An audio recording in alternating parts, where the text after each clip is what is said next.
Muy buenos días, un saludo especial en nombre de la doctora Gloria Estela López Jaramillo, presidente del Consejo Superior de la Judicatura y de los demás magistrados que integran la corporación. Bienvenidos a esta conferencia virtual denominada La prevención del daño antijurídico relacionado con la falla en el funcionamiento del Servicio de Administración de Justicia y que hace parte del ciclo de capacitación en prevención del daño antijurídico en la Administración de Justicia.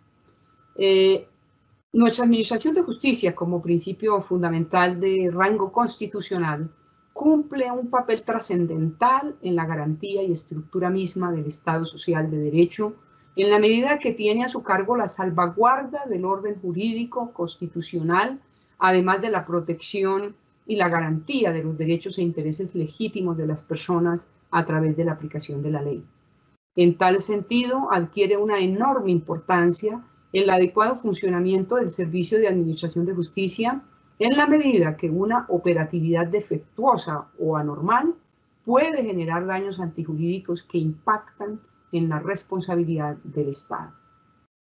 La conferencia del día de hoy tiene como propósito abordar el tema de la falla en el Servicio de Administración de Justicia como título de imputación de responsabilidad del Estado a partir del análisis de referencias jurisprudenciales que contribuyen con criterios pertinentes para el adecuado desarrollo de la labor judicial.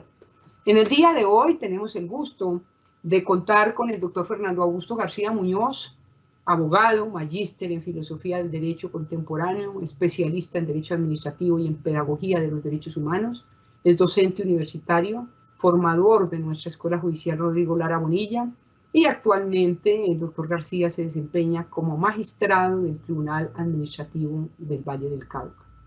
Tan pronto finalice la exposición, nuestro formador invitado dará respuesta a algunas de las preguntas que ustedes tengan a bien formular. Doctor Fernando Augusto García Muñoz, es un gusto tenerlo con nosotros. Bienvenido, tiene el uso de la palabra. Muy buenos días, doctora Mari Lucero. Le extiendo un cordial saludo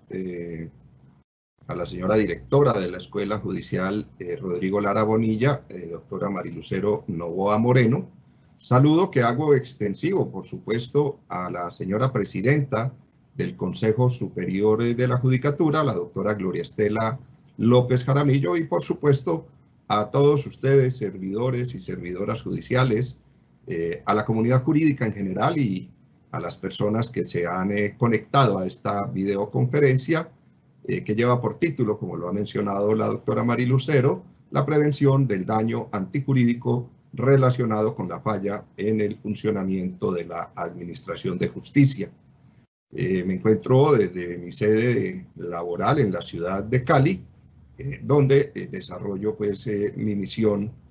funcional como magistrado del Tribunal Contencioso Administrativo del Valle del Cauca. Para esta videoconferencia he preparado una presentación en PowerPoint, unas diapositivas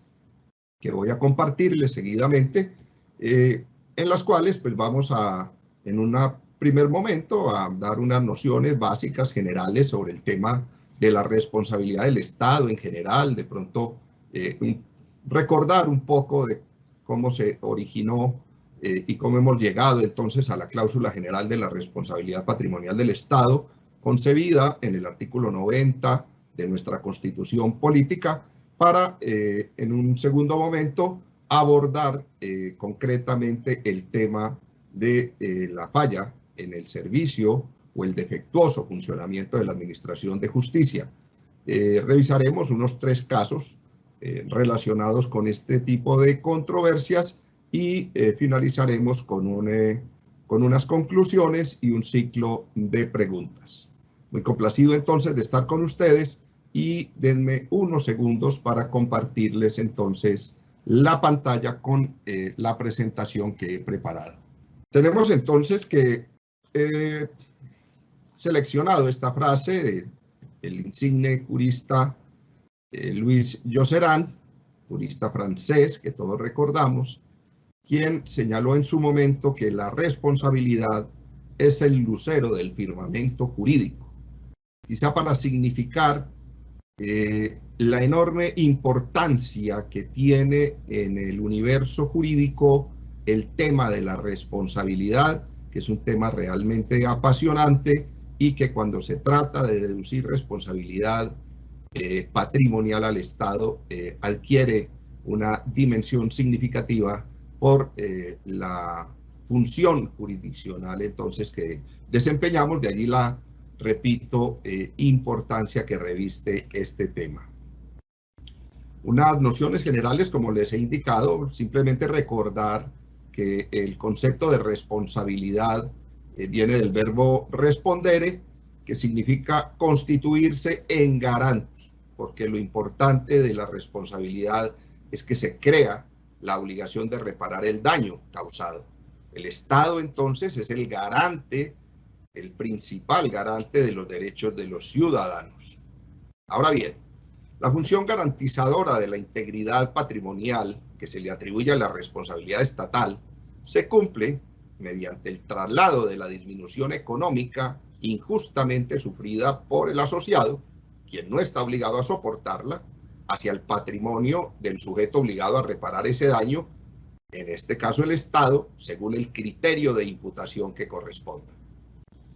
Así pues, la responsabilidad en cuanto a la obligación de reparar el daño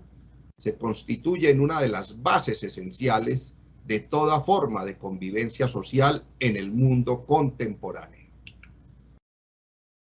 Sin embargo, el concepto de responsabilidad no siempre implica una culpa o un mal funcionamiento o ilicitud si se trata de la actividad jurídica de la administración, o bien un riesgo en el supuesto de las denominadas responsabilidad objetiva, como el daño especial o el riesgo excepcional, derivada entonces ese mal funcionamiento que se atribuye al, en principio, a la inadecuada prestación de los servicios públicos, como lo vamos a ver. Pero hay casos en que la actividad lícita de la administración, en virtud de sus potestades jurídicas, afecta a la propiedad y eso entonces ya entra en el campo de la responsabilidad, no en el campo de la responsabilidad, sino en la teoría de la indemnización propiamente dicha. Para recordar que la responsabilidad del Estado parte de dos periodos históricos. Primero, la completa irresponsabilidad del Estado, lo que llamábamos el estado de policía, para, en un segundo estadio, asumir la responsabilidad del Estado. Recuérdense que el estado de policía se contrapone al estado de derecho. ¿Qué entendemos por estado de policía? Pues aquella época anterior a la Revolución Francesa, que ocurrió en 1789, a la monarquía, a la absoluta irresponsabilidad del Estado. El monarca era un delegado en la tierra de Dios y por lo tanto se decía era infalible, inmune desde el punto de vista jurisdiccional. De allí que era imposible llevar al rey a un estrado judicial para tratar de deducirle responsabilidad. Esta época, que se sustentó en el llamado principio del derecho divino de los reyes, de la infalibilidad del rey, donde se decía que el rey no podía equivocarse, que el rey no podía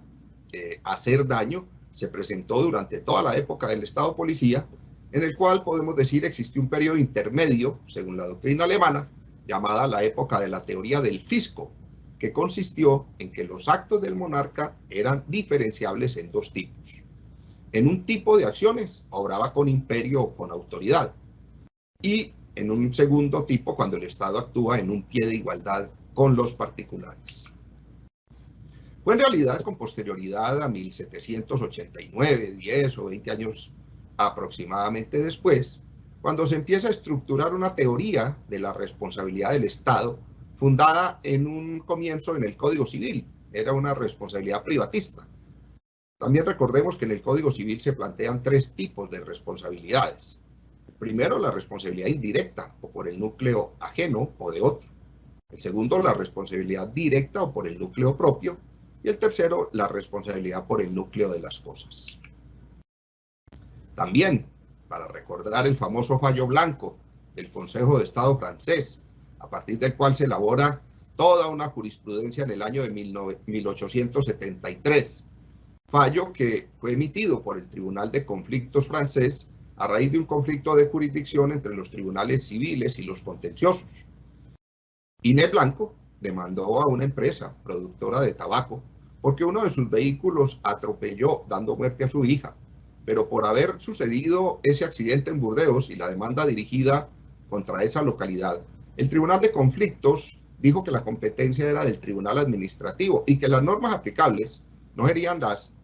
del derecho privado o del Código Civil, sino que tenían que aplicarse unas reglas especiales que conciliaran los derechos del Estado con los de los particulares o de los ciudadanos, variando según las modalidades del servicio. Fallo que es supremamente importante, a partir del cual se construye y aparece la teoría del servicio público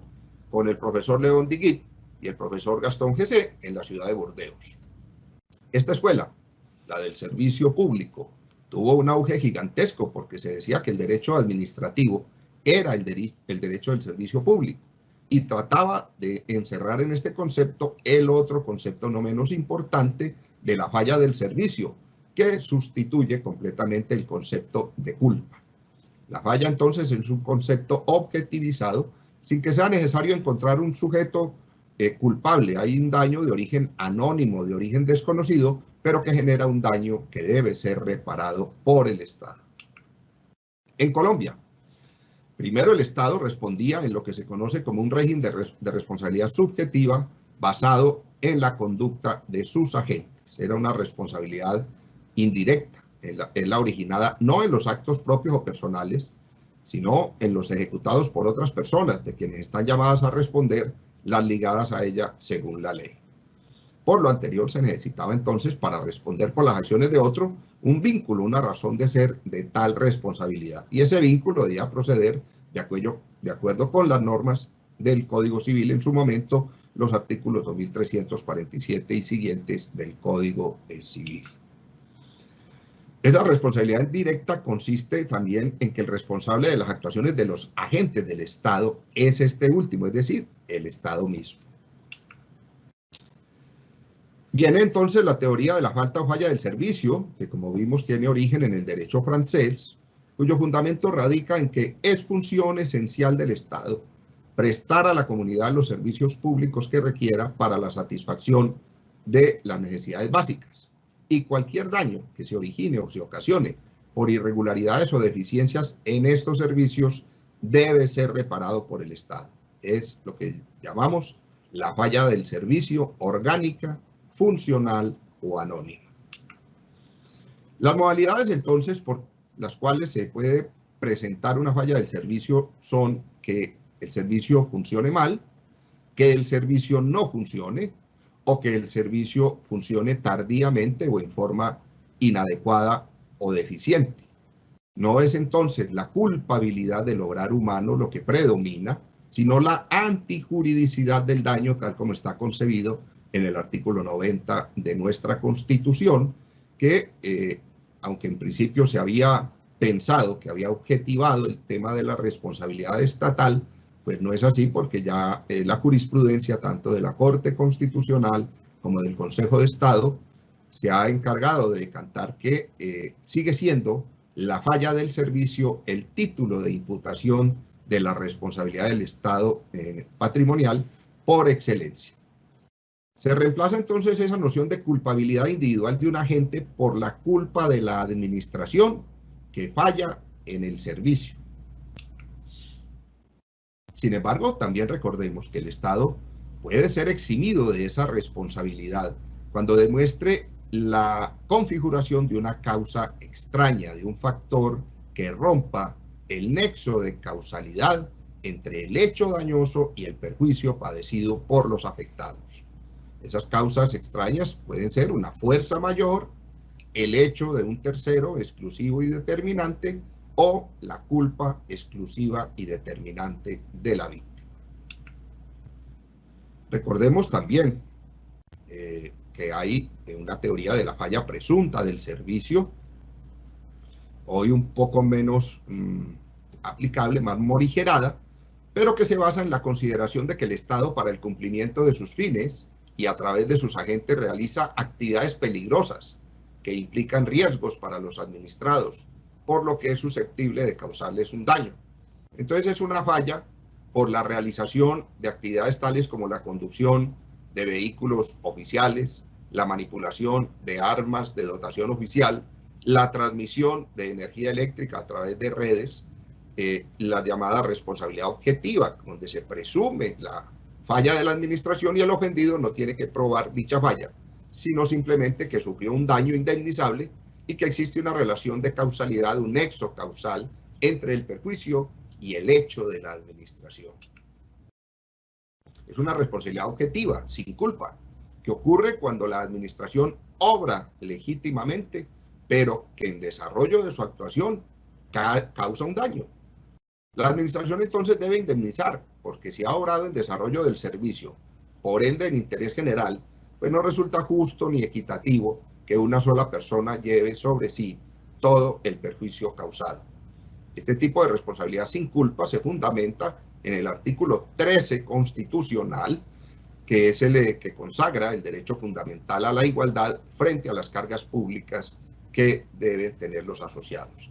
De allí que el ofendido solamente deba demostrar la existencia del daño y la relación de causalidad.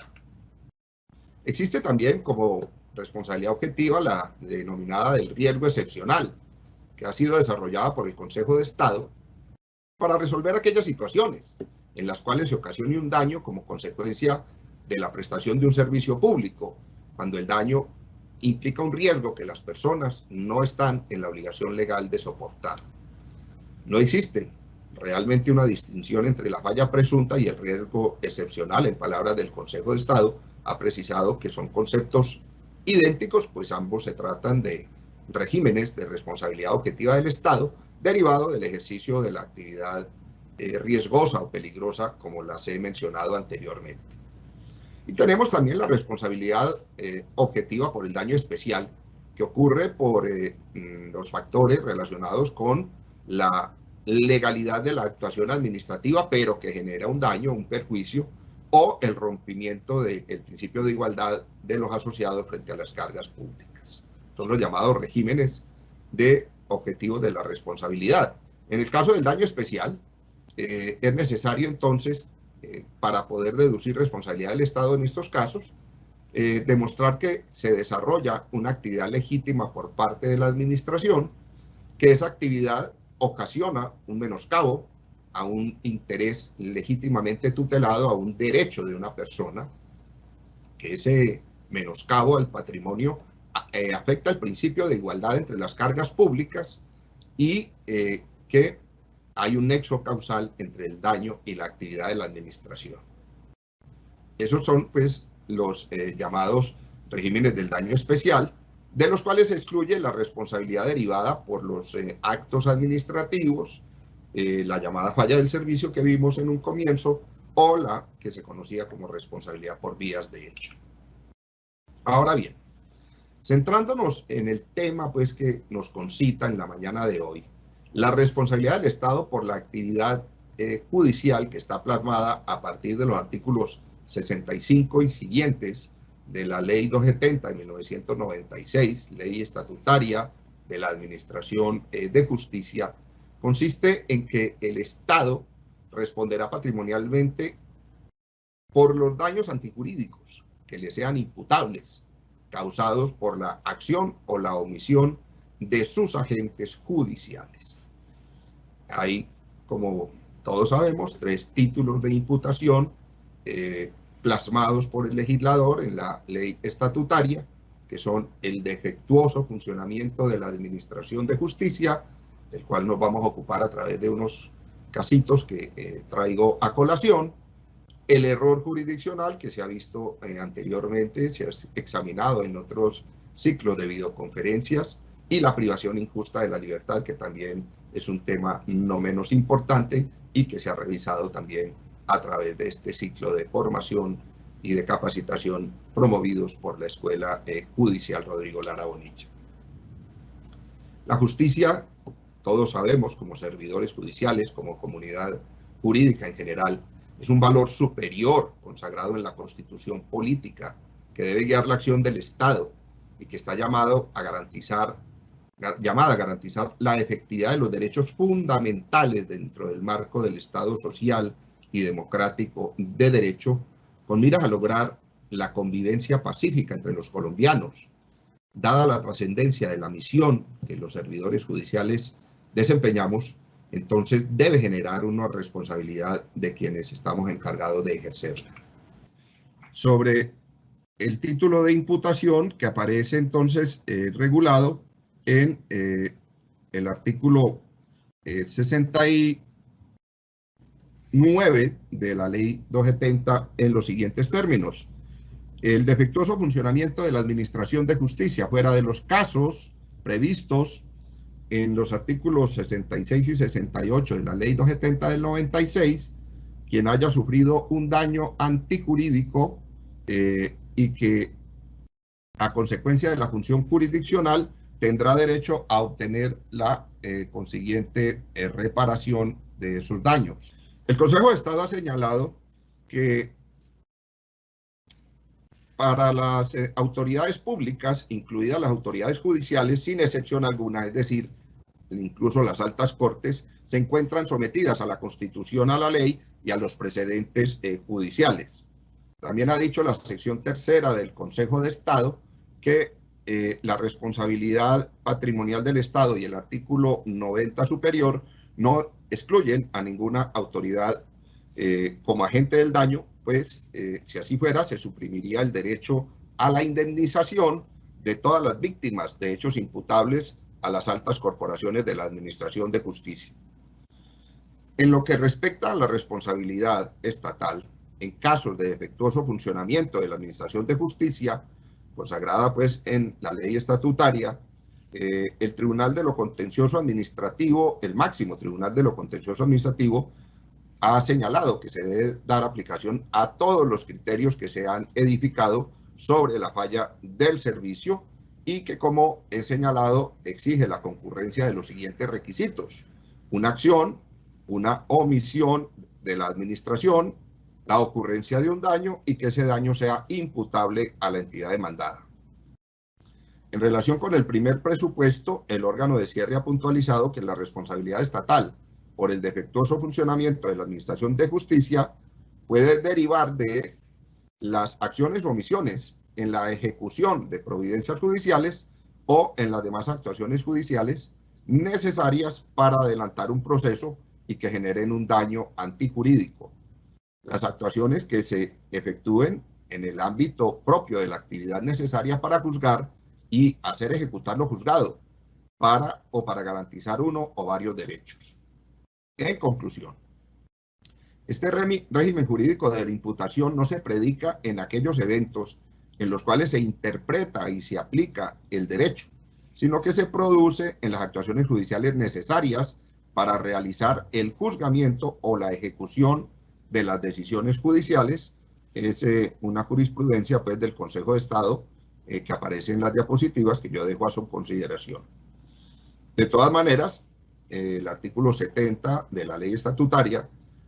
también establece que el daño se entenderá como debido a culpa exclusiva de la víctima cuando ésta haya actuado con culpa grave o dolo o no haya interpuesto los recursos de ley, eventos en los cuales el Estado queda exonerado de la responsabilidad.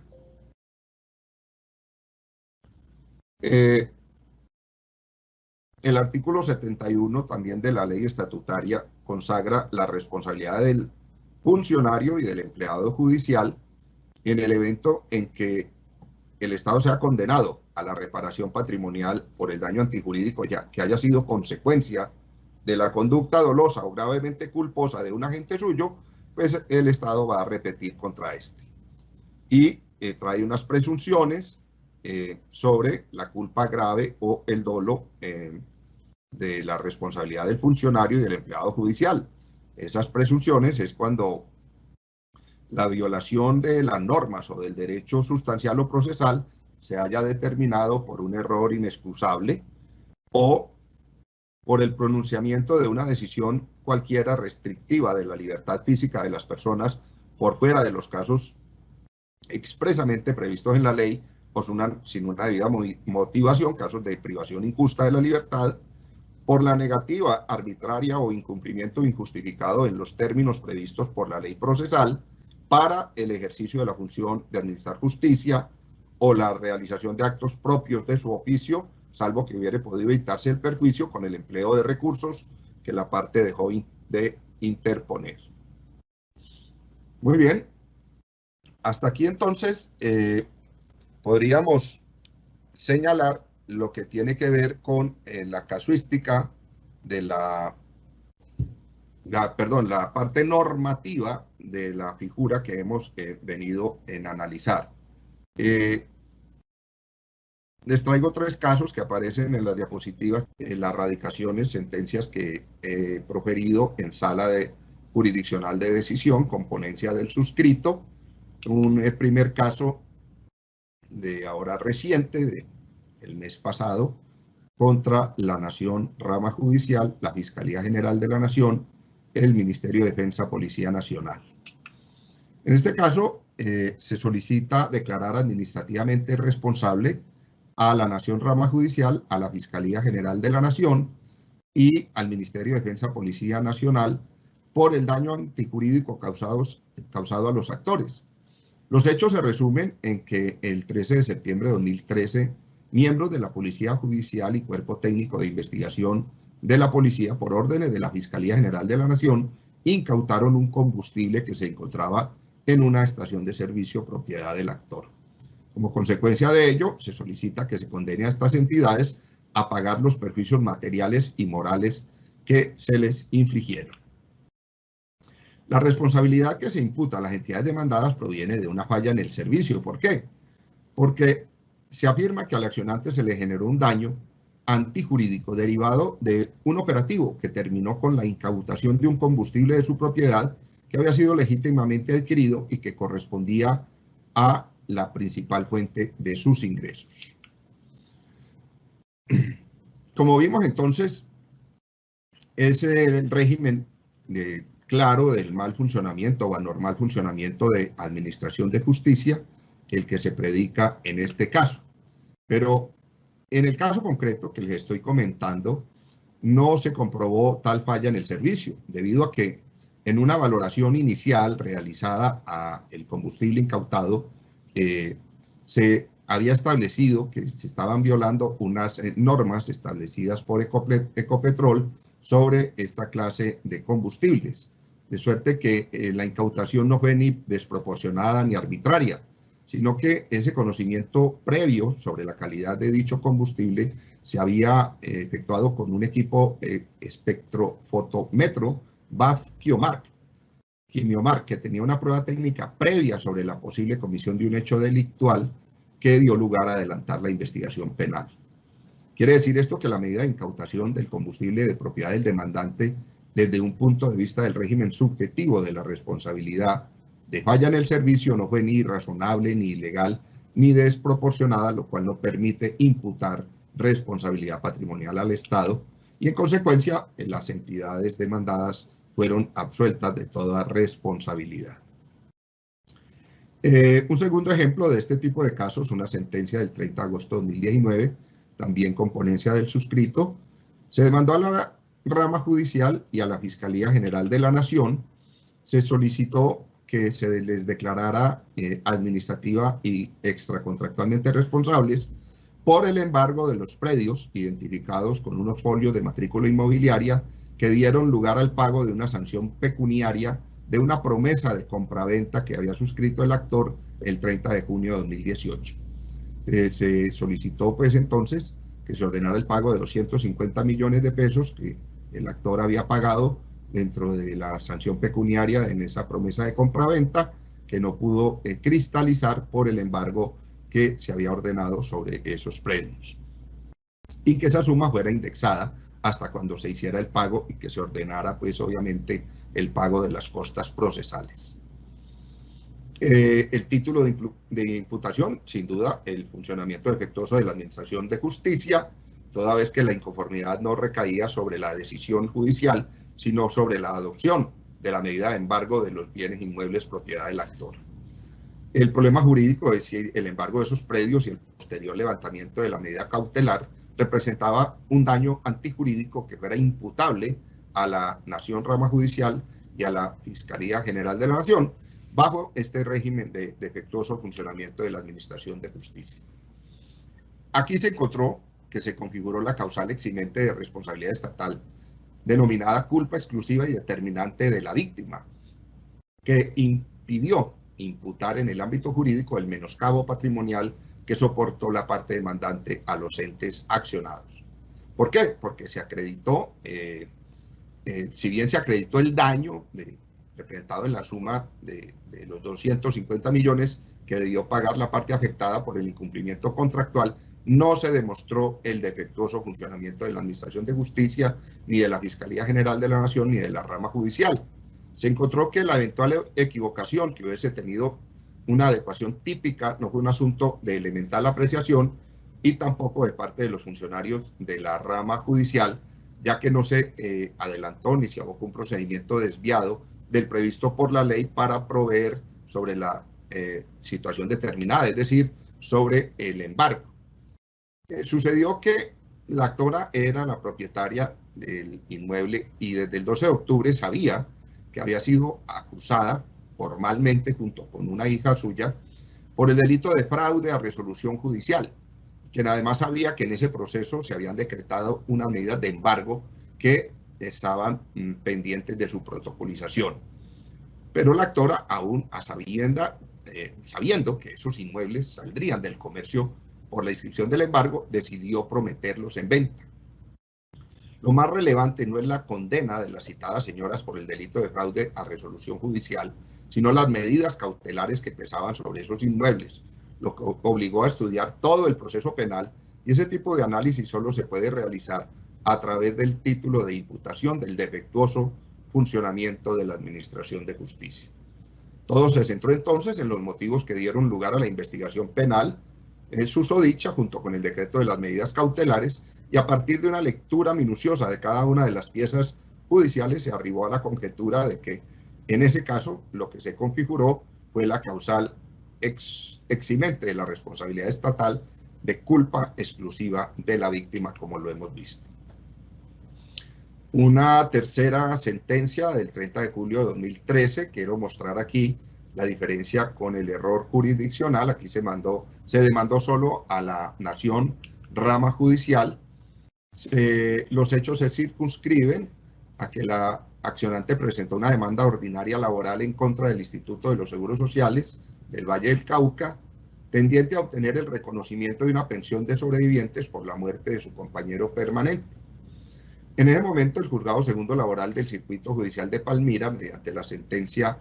número 95 del 18 de octubre de 2016, denegó las pretensiones de la demanda, ya que la actora no demostró la convivencia con el causante a la fecha del reconocimiento del beneficio prestacional. A raíz de lo anterior, y por estar en desacuerdo con la decisión del juzgado, la accionante solicitó que se declarara administrativa y patrimonialmente responsable a la Nación, rama judicial, Dirección Ejecutiva de Administración Judicial, por los perjuicios que le fueron irrogados a raíz de un defectuoso funcionamiento de la Administración Judicial. Pero pues el fundamento jurídico es que no era menester demostrar la convivencia con el causante al momento en que éste cumplió con los requisitos para acceder a la pensión, ya que la Corte Constitucional declaró la inexequibilidad de esa exigencia mediante la sentencia 1176 de 2001, y se dijo entonces que lo que se había configurado era una vía de hecho, ya que su interpretación constitucional fue diferente a la de la Corte Constitucional.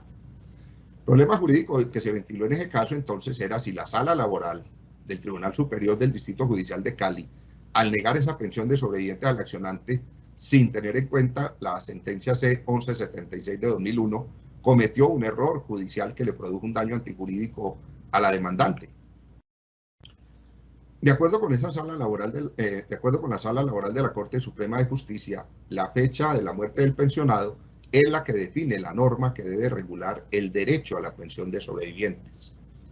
Los requisitos en el caso concreto que debía acreditar la accionante en calidad de compañera supérstite para acceder a la prestación eran la convivencia del pensionado con el reclamante al momento de su muerte, que haya hecho vida marital de hecho desde el momento en que el fallecido tuvo derecho a la pensión y que haya convivido en aquel entonces por lo menos 2 años continuos con anterioridad al fallecimiento.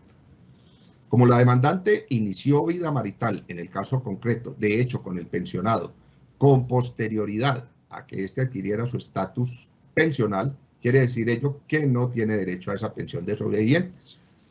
Ahora bien, el requisito que alegó la parte demandante fue retirado del ordenamiento jurídico por el legislador, eso es cierto, a través de la sentencia C-1176 de 2001 de la Corte Constitucional, pero las repercusiones jurídicas de ese hecho solo tuvieron incidencia en asuntos que se causaron o se decidieron con posterioridad a la fecha de expedición de dicha sentencia.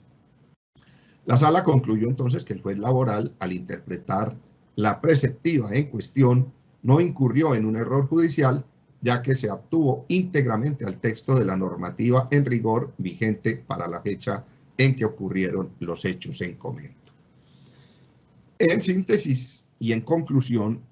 estos tres casos nos permiten avisorar, como lo dije en un inicio,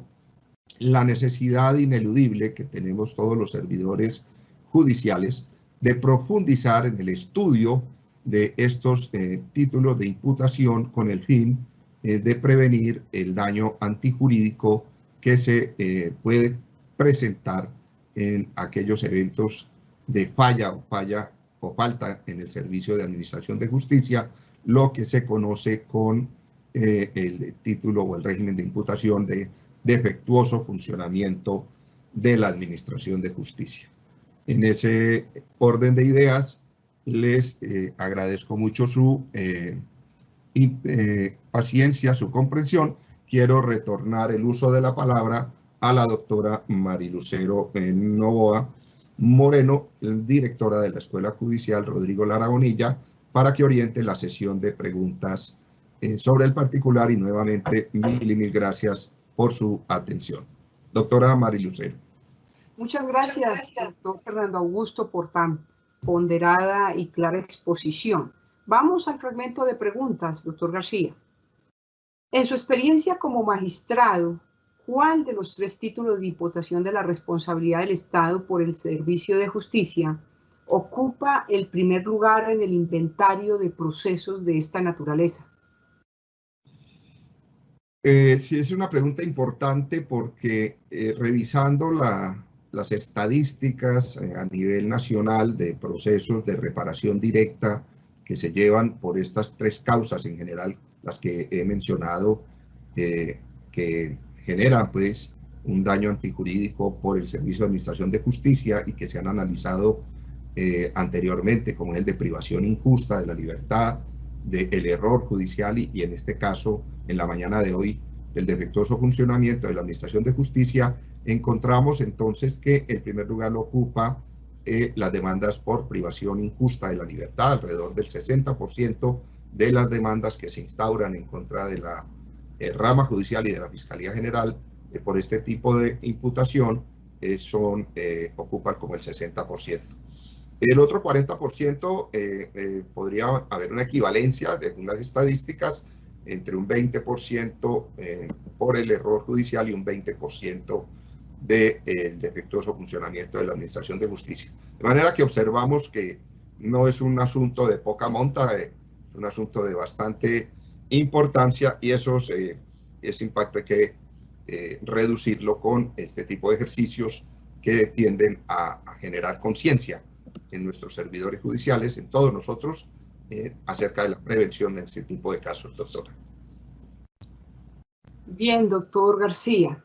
¿Qué estrategias podrían ser las más eficaces para prevenir el daño antijurídico? Sin duda alguna, la más importante que considero, y en mi opinión, la adecuada capacitación a los servidores judiciales, tanto de la Fiscalía General de la Nación como de la rama judicial, y empezando pues por los cursos de formación judicial inicial que se imparten a través de la rama del Consejo Superior de la Judicatura y por conducto de la Escuela Judicial Rodrigo Lara Bonilla en los llamados concursos de méritos, y dentro de esas fases en el llamado concurso curso-concurso. Allí hay que profundizar mucho más en estos títulos de imputación para que quienes son llamados a ocupar cargos en la Fiscalía General de la Nación y en la rama judicial, previa pues la superación de todas las fases del concurso, no solamente conozcan, sino que profundicen en el conocimiento pleno y en una formación adecuada y rigurosa sobre estos distintos títulos de imputación para aminorar el impacto que genera en este tipo de condenas en la rama judicial y en la Fiscalía General de la Nación. Doctor García, ¿qué medidas serían recomendables para disminuir el impacto fiscal que generan esta clase de condenas? Bueno, en realidad he pensado en que lo mismo que se hace en otros ámbitos de afectación a derechos fundamentales, estoy refiriendo a las indemnizaciones administrativas por el despojo de tierras en el caso de las personas desplazadas, víctimas del conflicto armado interno. Bien podría pensarse en una regulación legislativa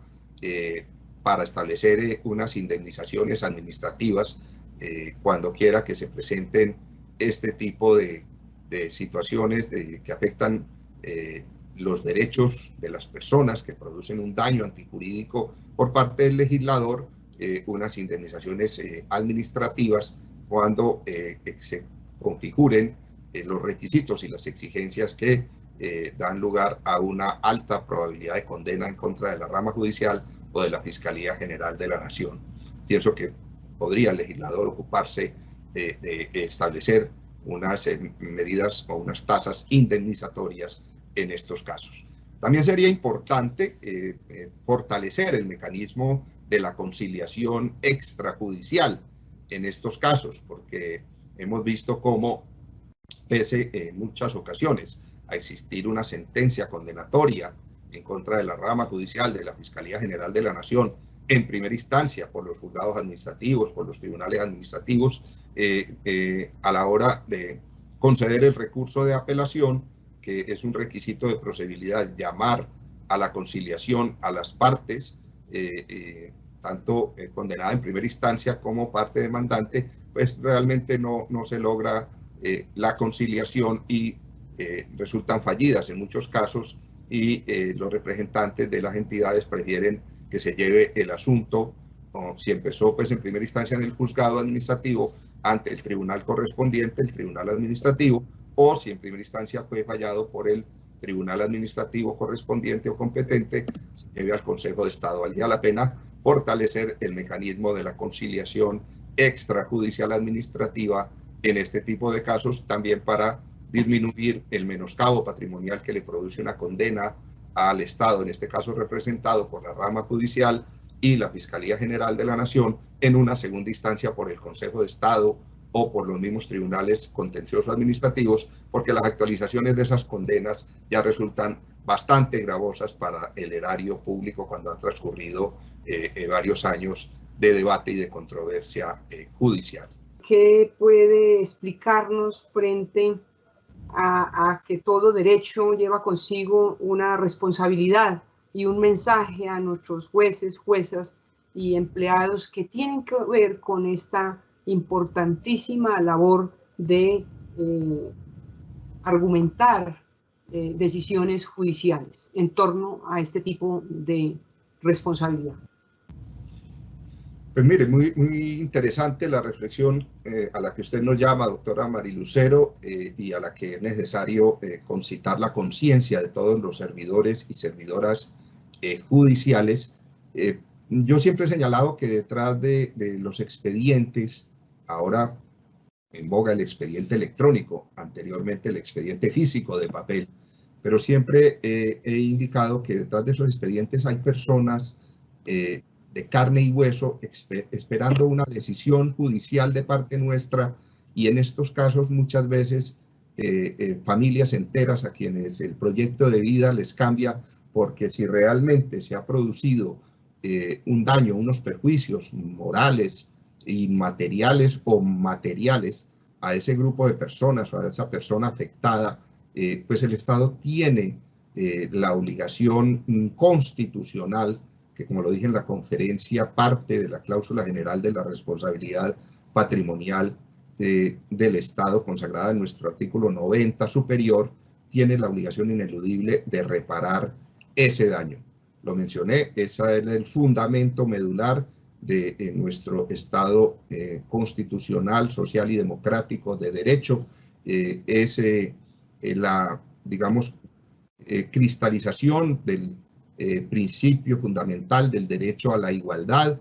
frente al rompimiento de las cargas públicas. Es el deber de solidaridad tan en boga por estos días que tiene la sociedad de reparar el daño cuando ha sido causado, en este caso, por una actuación o una omisión del Servicio de Administración de Justicia. De manera que cuando todos tengamos conciencia de esto en nuestro quehacer judicial, pues seguramente se van a reducir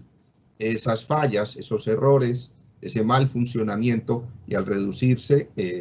pues desde luego ello va a redundar en beneficio de la administración de justicia y de la sociedad en general. Esa es mi apreciación, doctora, y le agradezco mucho por esa pregunta que ha formulado, tan importante, tan interesante, y que tiende a crear conciencia en todos nuestros servidores y servidoras judiciales. Nuestro agradecimiento especial al doctor Fernando Augusto García Muñoz por sus muy claras, ponderadas y acertadas reflexiones sobre la prevención del daño antijurídico relacionado con el defectuoso funcionamiento del Servicio de Administración de Justicia como título de imputación de la responsabilidad del Estado para fortalecer su aplicación en la práctica judicial. Gracias también a todos nuestros servidores y servidoras judiciales y a todas las personas que actúan en el sector justicia y que se conectaron a esta conferencia. Y a propósito del tema de hoy, nos despedimos con una frase del empresario e inversor estadounidense John Rockefeller. Cada derecho implica una responsabilidad, cada oportunidad una obligación y cada oportunidad un deber. Muchas gracias. Feliz día para todos y para todas.